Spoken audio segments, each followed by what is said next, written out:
Hey everyone. So a question that I often get asked, or maybe something I sort of think about a lot as well, is why, for a lot of people, are executive functioning skills so challenging?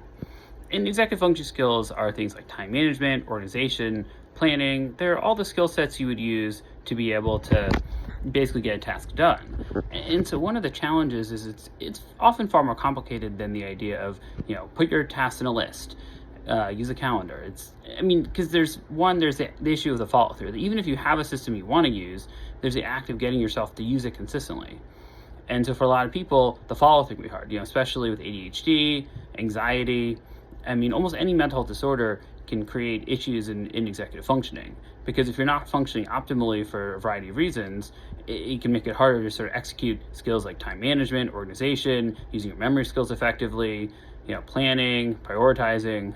And again, I'm probably oversimplifying it a little bit, or a fair amount, but the point is that it's not one size fits all. And so that's why certainly strategies are very helpful, and finding systems that work for you as an individual is really crucial.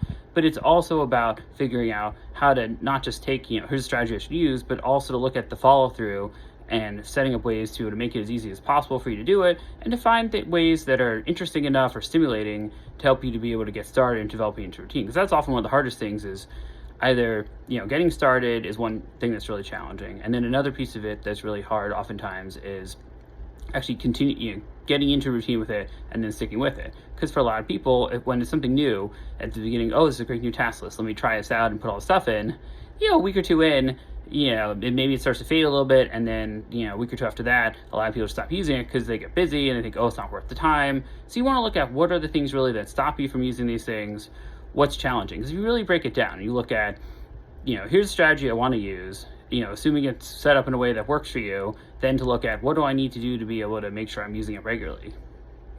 And then whether it's, setting reminders, having some visual in front of you. But the idea is once you have a system to really work on step by step, working on the follow through, having accountability to check to make sure you're using it effectively.